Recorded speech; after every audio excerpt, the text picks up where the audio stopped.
La sécurité sociale, c'est une idée révolutionnaire. Et ceux qui l'ont imaginé tout de suite après-guerre sont pour moi des génies.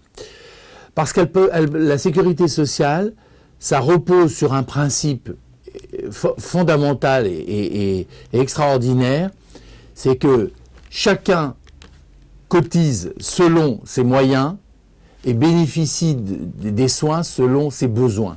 Bon.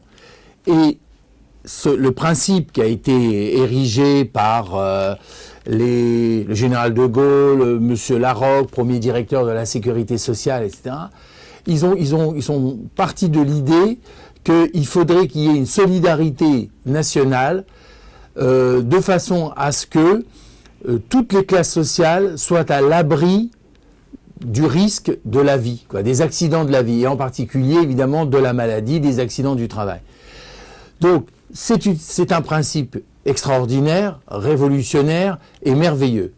Alors c'est vrai que quelques décennies plus tard, la sécurité sociale, elle est malade probablement plus de ses déficits, de sa gestion, que de son principe fondamental.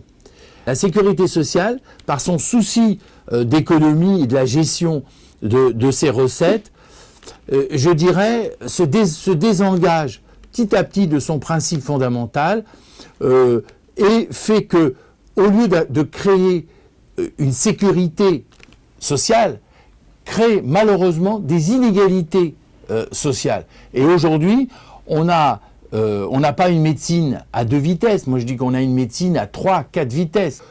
Investir dans tout ce qui est vieillissement, c'est-à-dire développement des emplois à domicile, le maintien à domicile de personnes âgées le plus longtemps possible, supprimer le numerus clausus qui est une aberration et un non-sens incroyable, parce qu'on a des besoins qui augmentent et on a une pénurie de médecins, pénurie de spécialistes, pénurie de généralistes, et si on n'y fait rien, encore cette tendance va aller en s'aggravant. Les Français se disent qu'on a un bien collectif qui est basé sur la solidarité, et il faut développer cet esprit-là, parce que le chacun pour soi, l'égoïsme, et ça sera pire, ça sera la pire des solutions, et on va arriver avec des situations catastrophiques.